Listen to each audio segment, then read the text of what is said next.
This is Aaron from Aaron's Audio Corner, and today I'm going to be reviewing the Kali IN-5. Now, what does IN stand for? It stands for any. So if you have an any belly button, this speaker is certainly for you. Just kidding. The IN stands for independence. It's part of their independence line. They previously had an IN-8, and now they have an IN-5. And the one big difference, other than just the physical size and the drive units that are involved, is the IN-5 features a new, quieter amplifier. Previous version, the IN-8, had some complaints about the speaker having some hiss to it. And I didn't personally have that speaker, but I read a lot of complaints about it. And actually, when they announced the IN-5, there were a lot of people I noticed that were commenting and asking specifically about, the noise floor, because this was addressed in this new version.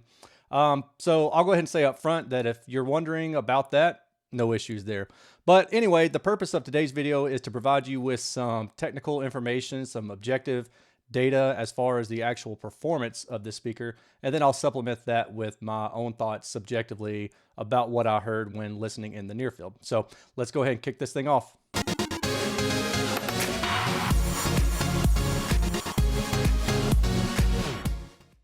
Kicking things off, I am currently at my website, and what I'm going to do is go through the objective data first, and then we're going to talk about the subjective, what I heard, and try to do some correlation between what I heard and what I measured in the actual anechoic response using Klippel's near field scanner, which we'll get to shortly.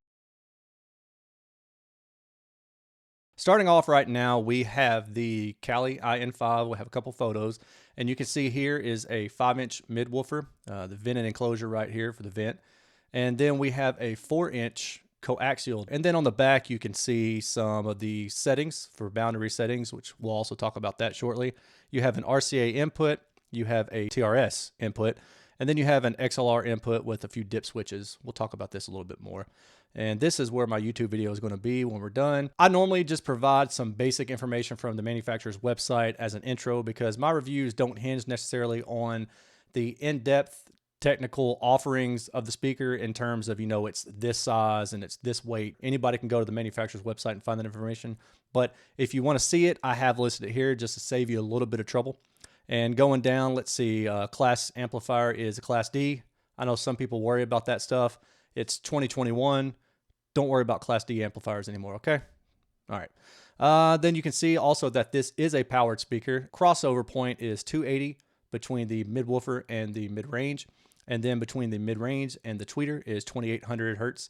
And this is the recommended listening distance. They say 0.2 to 2.2 meters. And pay attention to this, because this is a near field speaker intended to be listened to in the near field.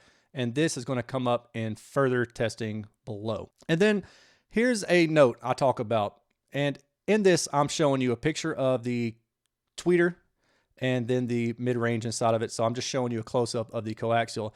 And the thing that stood out to me, and honestly in a bad way, is that generally what you want to have is you want to have a very smooth transition from the tweeter to the mid-range cone, because as the mid-range is moving, it is the waveguide for the tweeter.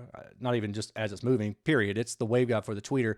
And when you have any kind of discontinuity between the tweeter and the mid-range, that's essentially kind of like putting in a discontinuity in a waveguide. The fact that there is this raised edge, which it appears to be part of the voice coil, maybe the former, somebody else had mentioned that, so I appreciate the person who kind of tipped me off to that. The fact that that's there concerns me, because if you look at something like KEF, they do a really, really good job of making sure that the tweeter to mid-range profile has nothing in the way. So you get a smooth waveguide handoff from the tweeter to the mid-range. This speaker doesn't have that. I'm not going to harp on it too much, because I can't honestly tell you that I know the issues that it's going to cause. But I can say, if you do some basic math, that puts a reflection point right around, I think, the 8 kilohertz region from the center of the dome tweeter to this edge and then back. So a half wavelength of whatever size this is. I want to say it's 40 millimeters. So I think this is accounting for a dip in the response, which we see on axis and even off axis as well. And we'll get to that shortly. The back has the bank of dip switches. So these dip switches can be used to set different boundary settings, which are covered in this top section up here, which is cool because you can listen to this speaker freestanding, or you can put it on a console desk. You can put it next to a wall. You can do different orientations with the speaker as well. And it allows you to do that by simply flipping, a series of these dip switches down here, depending on what you're setting them up to be as. Additionally, you also notice that there is a low shelf, a high shelf for high frequency, low frequency set of switches that you can, use for low frequency and high frequency trim. And then down here, we have the RCA input, the TRS 1/4 inch jack input, and XLR input as well. And then you do have a volume knob, so if you want to go a little bit lower or a little bit higher in output, depending on what source signal you're feeding it, you can do that as well. So you do have some leeway there. It's not just a straight gain and that's it. You do have the ability to tweak the output volume a little bit more than what the amplifier is doing on its own. I took the speaker apart. Basically, I took the back plate off, the amplifier, took that off.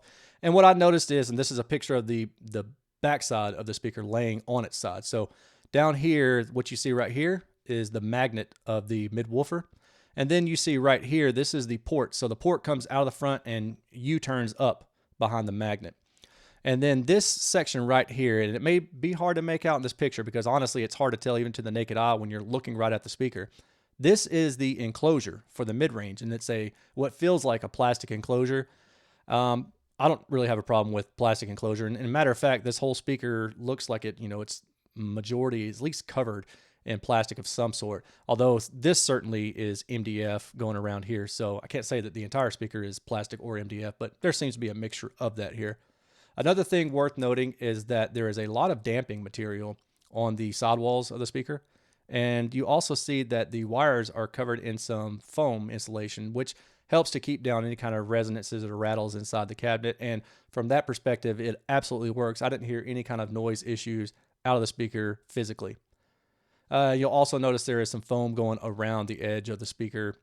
This is where the amplifier attaches to, and that again is to keep any kind of rattles or anything like that down. You don't have to worry about that. Now we're going to get into the test results measurement. For what it's worth, I test all of my speakers using Klippel's near field scanner. It is a state-of-the-art measurement system that allows you to measure a speaker anechoically, but in a non-anechoic environment. And what I'll do is I'll throw up a video right here to give you an idea of how I measure the speaker. And you can see that it is measured in my garage.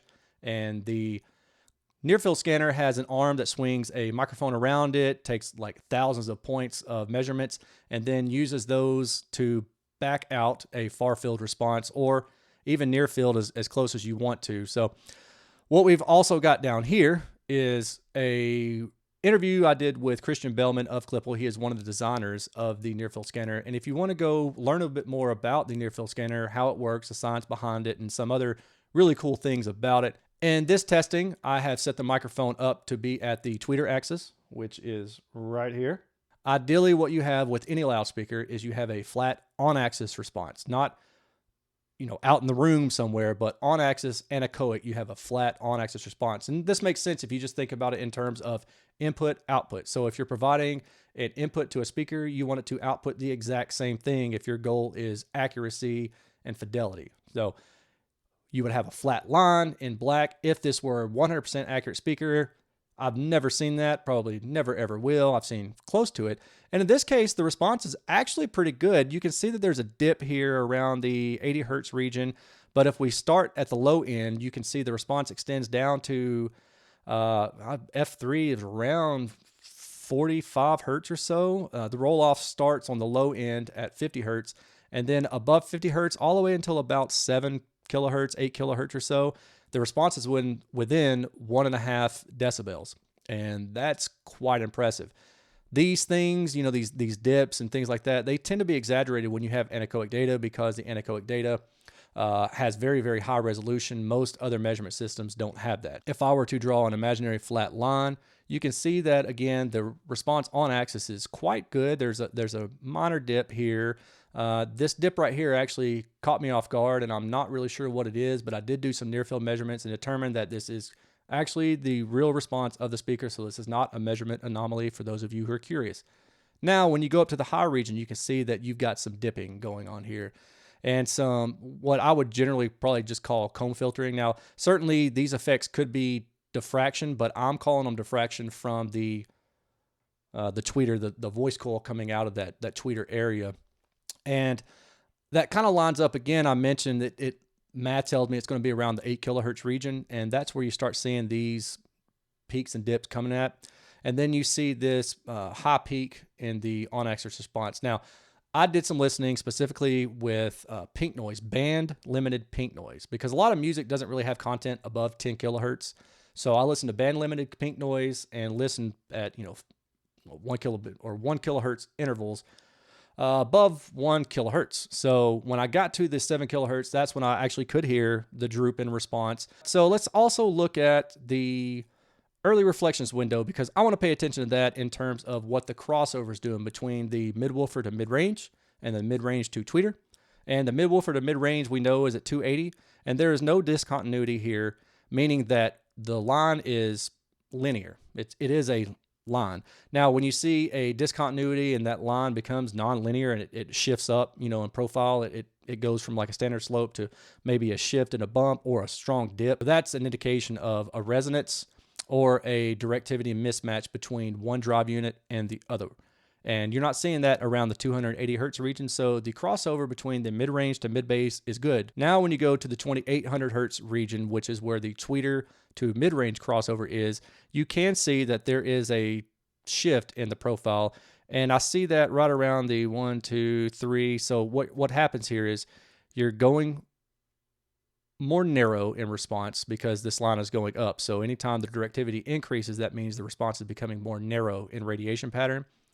And then when you get below or above 3 kilohertz, you can see that this line kind of dips back down. So that means the radiation pattern is getting more omnidirectional again. So taking that information and the fact that we know where the crossover is, we assume then that yes, this is maybe not quite an ideal crossover, but it's really not bad. Let's go and look at the SPL horizontal. And generally what we want to look for is smooth off-axis response that tracks similarly to the on-axis response. And in general, that's what I'm seeing here.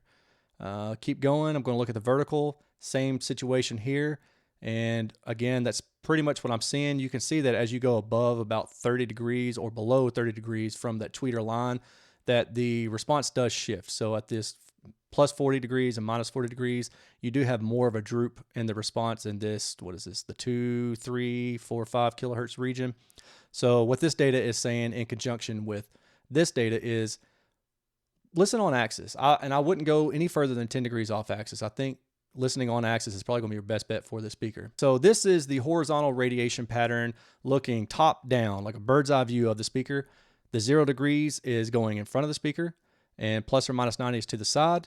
And then this 180 degrees is going behind the speaker. And what I generally look at is any kind of shifts in the color pattern, because a shift in the color pattern will tell you that there's a discontinuity, a resonance, or a directivity issue. What I'm seeing in here is, let's say until about, 13 kilohertz, the response radiation is about plus or minus 60 degrees horizontally, which is pretty wide for a concentric drive unit. And it's pretty much in the norm of what I expect.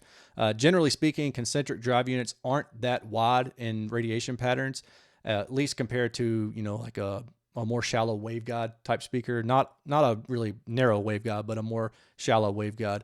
I actually think this radiation pattern looks pretty good. I mean, it's not perfect, but there's no strong dips in color shifting from, as you go from 60 degrees out to 30 degrees, you're not seeing a strong drop in SPL intensity there. So basically what this is telling us is that the horizontal radiation pattern is pretty much uniform, plus or minus 60 degrees out to about 13K, and then it gets more directive above that point. And then this is the same kind of thing, but this is with the vertical. So this is you looking at the side of the speaker. 0 degrees is out in front, plus or minus 180 is behind the speaker, minus 90 is the bottom of the speaker, 90 is up. And same thing kind of here. Again, what we're looking at or looking for is radiation pattern shifts. And I'm really not seeing any. At first glance, I'm looking through here, I'm seeing some stronger areas in the lower frequencies, a darker red. And then as you go higher frequency, you can see that kind of levels off into the 0 degree axis.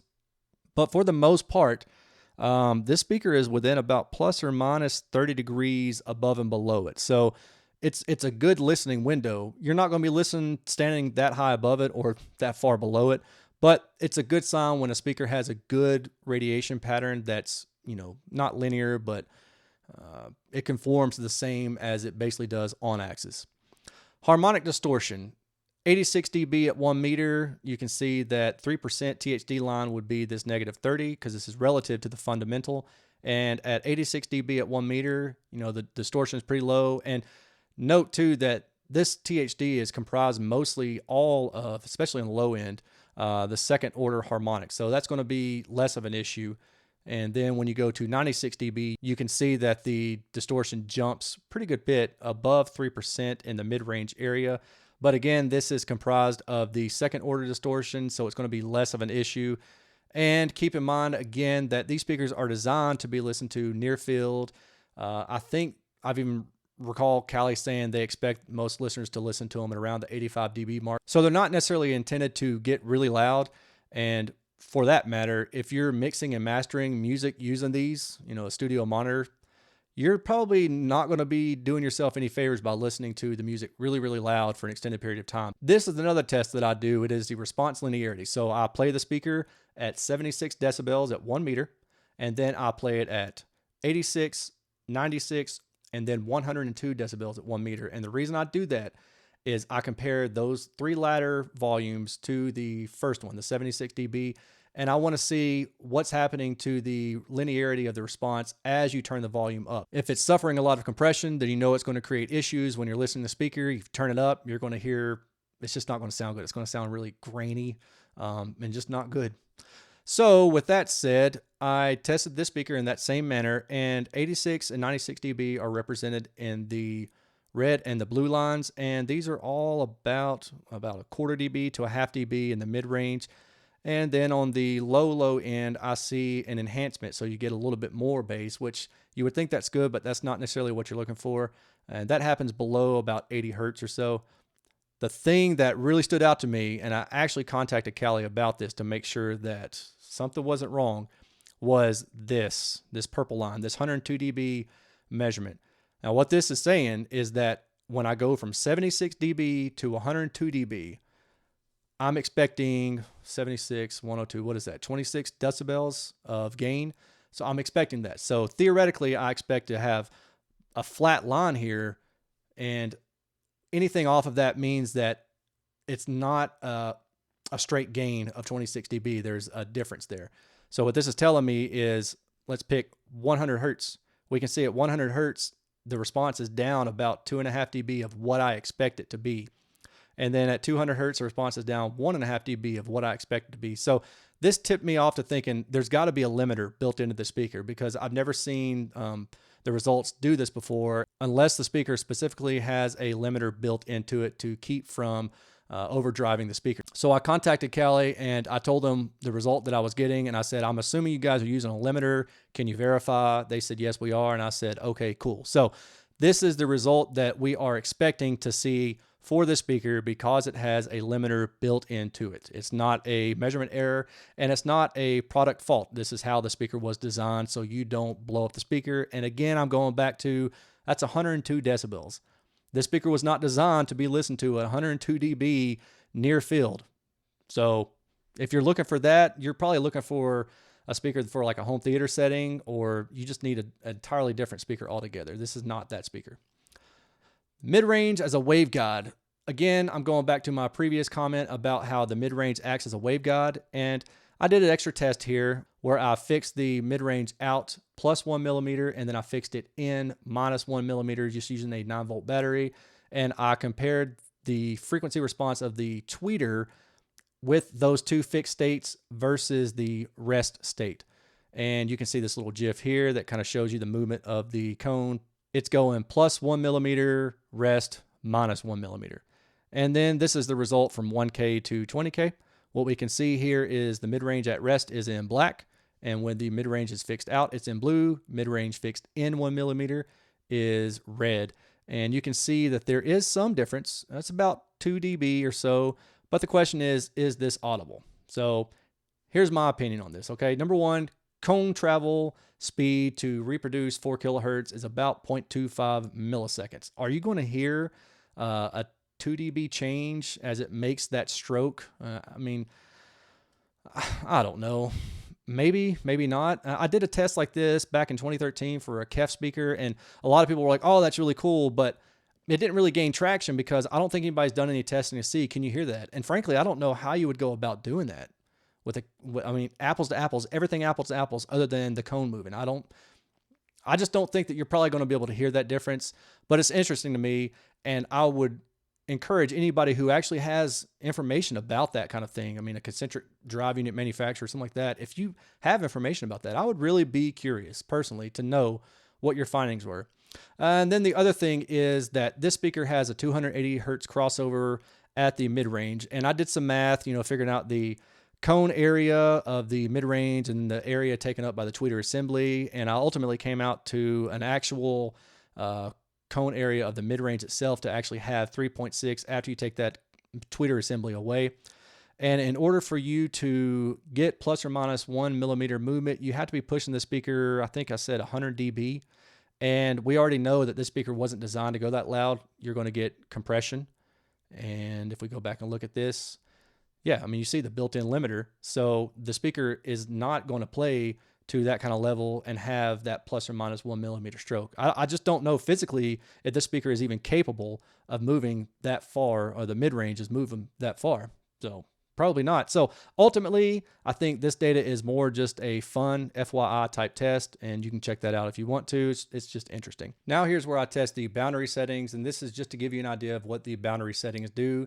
If you want to go to my website and look at the results, you can do that. And just for example, I'll show you one of these that I tested. The baseline, which is in black here, black flat line, is noted right here as baseline. So that would be this guy right here, the freestanding one. But if we wanted to see what tipped over on the side looked like, then we would look for the 1, 2, 3 combo down here.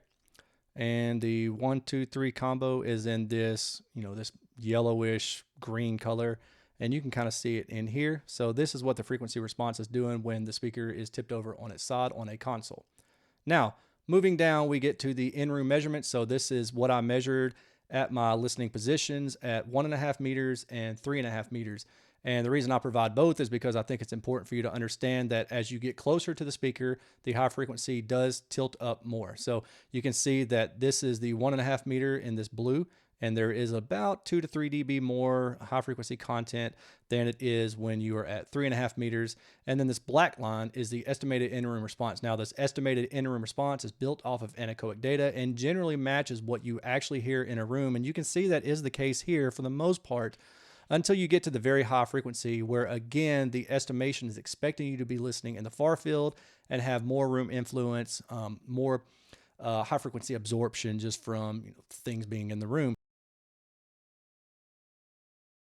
For what it's worth, Callie loaned me these speakers to review, but as you guys know, I don't give anybody any slack. I tell you how it is, and that's what the data is also for. Now we're at the end of this whole deal, and my subjective thoughts kind of goes along with my objective analysis. For my listening, I was at 1.5 meters, and I listened between 80 to 95 dB. The higher range was solely just to get an idea of what this speaker can do. I did listen at my couch position, which is like 3.5 meters, 4 meters away, but only just to see, if the mid bass was still there, which I'll talk about in a second. If you are looking for speakers for home theater, these are not it. These are not intended to be listened to in the far field at high volume. These are intended to be listened to in the near field at reasonable, moderate volume. Generally speaking, most coaxial designs or concentric designs benefit from listening to a little bit off axis, towed in or towed out just a little bit. But these speakers, I did not find that to be the case. The data also backs that up with showing us that the on-axis 0-degree response vertically and horizontally is about the best place to position your ears for listening to these speakers. The front port and the boundary settings all go hand in hand to allow you to put these speakers pretty much wherever you want. So the fact that you don't have a rear port means that you can place these right up next to a wall, and then the boundary dip switch settings allow you to actually place them next to a wall. The on-axis linearity, like I said, is pretty darn good. It's about plus or minus 1.5 dB from 50 hertz to 7 kilohertz. Now the question is, what about that 7 kilohertz dip as it goes up to 10 kilohertz? Is it audible? Yes. So one thing about that, a lot of people don't like sibilants. These speakers don't have sibilants because they had that dip right where sibilance usually occurs in that 6 to 8 kilohertz region. But the trade-off there is that you are missing some air to music. Now the dip, isn't terribly severe. It's what, 2 to 3 dB, I think, but it's enough to where I notice some things. And I'll always do my listening to speakers. I do mono and I do stereo, but I'll always do my listening before I measure, so I'm not influenced by the measurements. And when I was listening, there were certain times where I thought, that snare didn't have, some air to it. There was a lack of a little bit of room reverberation I know that's in the recording. And how do I know it's in the recording? Well, I use, some, what I'm calling reference headphones. I know these are the Sony, what are they? MDR 7506. So a lot of people hate on these headphones.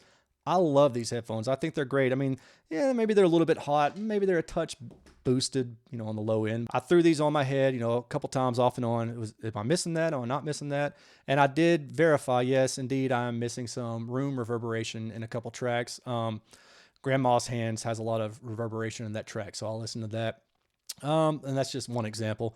Now, going on to something else that I loved about these speakers, the bass. The bass on these speakers is incredible. And I don't know, maybe it's just listening in the near field, but I will say that backing out to the far field, the bass still hit right. The bass is just freaking awesome on these speakers. It's like, seriously, the bass alone is why I would buy these speakers. But then you mix some other stuff in that I like about it.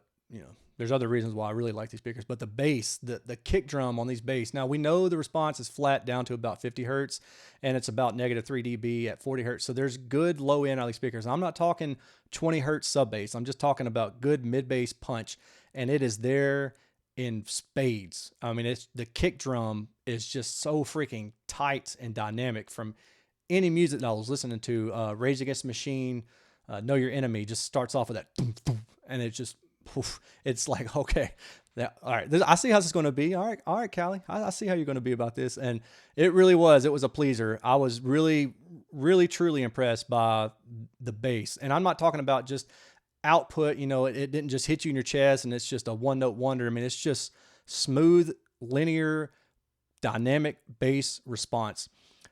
And to go along with that, the mid bass region, I listened to The Police's Wrapped Around Your Finger, which has a great bass line in it. If you haven't heard that song and you're a bass line junkie, listen to that song. Just go pull it up on YouTube and just listen to the bass line. It's great. With these speakers, you could hear the vibrato of the bass string, and yeah, that's how these things operate, is vibration, but it's almost like you could see the waveform, being built right in front of your eyes. This is a trip. It truly was a trip. And I'm smiling about it now. It's pretty darn cool. So I really liked that. A couple other things that I liked. One is that the soundstage focus. So the focus of instruments within the soundstage, or singers within the soundstage, was really, really good. Dire Straits' Money for Nothing has the opening guitar, and it's panned out of phase to the far left. So your left over here. And then also somewhere near the center. I think it's center or just left of center. And a lot of lesser speakers have a hard time, resolving those two distinct sounds, because there's still some bleed through here, but they're, very distinct on their own as well. And they'll have a lot of bleed through, between them, and it's too much. You can't say there's definitely it being played here and it's also right here. These speakers do that job very, very well. It's very distinct that there is an out of phase effect over here, and then it's close to center around here too. The other thing, I noticed vocalists, when their backup vocals were, where they should have been in place. Soundstage width wasn't that wide, but I think that's a effect of listening in the near field, because I didn't have, the luxury of a wall bounce, a side wall bounce, providing that early reflection to give me that sense of more width and space laterally. Soundstage depth, though, was uncanny. And I thought, when I was listening to it, I thought, okay, I'm gonna go through a couple more songs. And yeah, sure enough, it was always like focused deep in the soundstage. That seems to be a common trend with coaxial concentric drivers. And I'm not just saying that. I heard it because I knew what I was listening to when I was going into it. It's not the case at all. I actually was listening to these for a little bit, and then I remembered, oh yeah, these are coaxial, because I forget stuff all the time. Ask me where my medicine is. My wife will tell me. I'll go look for it. Won't find it. Staring right in front of me. Won't find it. So yeah, I'm one of those kind of people. I forget stuff like that. And listening to the speakers, the soundstage depth is way out there. And I remembered the KEF R3s that I tested a month or so ago. I had the same effect. So I got to think it's something to do with the concentric drive units. And yeah, there are side, trade-offs to drive units, coaxial designs, but that's one really great positive about coaxial drive units. Let's see, what else do we got here? No noise. So there is no mechanical pops, buzzing, no resonance from the port, nothing like that. And no issues there. Hiss. So as I mentioned in the intro of this video, these speakers were designed to have less hiss than their predecessor, which was the IN-8. And I think Kali states it to be about 12 dB down in level. I can tell you that I had no issues at all with the hiss from these speakers, sitting at about 1.5 meters away, none whatsoever, in the living room. Now, maybe if I was in an anechoic chamber, maybe I could hear it then. But in a typical setting, I don't expect that you're going to have issues with it. I know I did not. I put my ear right up next to the tweeter. I heard hiss.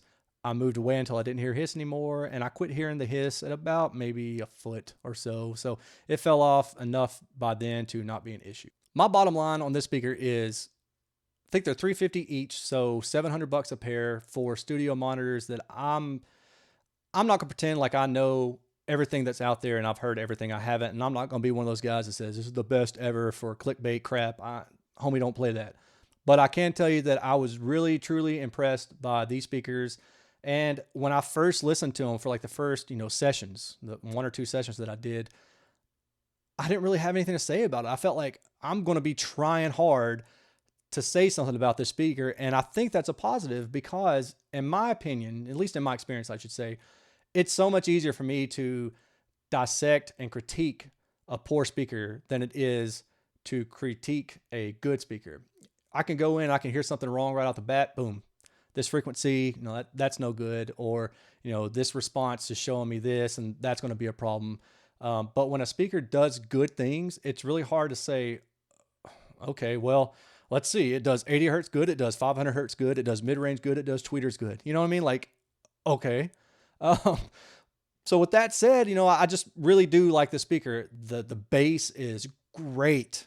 The mid-range, well, not the mid-range, but the soundstage depth is great. Those are two standout things to me. I mean, those are the things that stand out above and beyond what I expect to normally hear out of a good speaker. So those are enough reasons for me to buy the speaker alone. So with that said, I'm out. I hope you guys appreciate it. I hope you learned something. If you have any questions, as always, please feel free to leave a comment and ask there below. And one thing I'll also throw out here is, Kali in the name. First time I heard it, I thought, I'm going back to Kali. Kali. I'm going back to Kali. No, I don't think so. The first person that can reply in the comments below and tell me what that is from, what song that is from, I'll get your address. I'll buy you one of these Erin's Audio Corner t-shirts to help you represent what I'm doing. Shameless plug. And I will send it to you if you want one. Now, if you don't want one, that's fine. Maybe somebody else will. But yeah, I think that would be cool. If you know what that song is, let me know. Leave a comment. I'll get your email. I'll buy one of these shirts to you, have it sent out to you. And with that said, I'm out. You guys take care. Peace.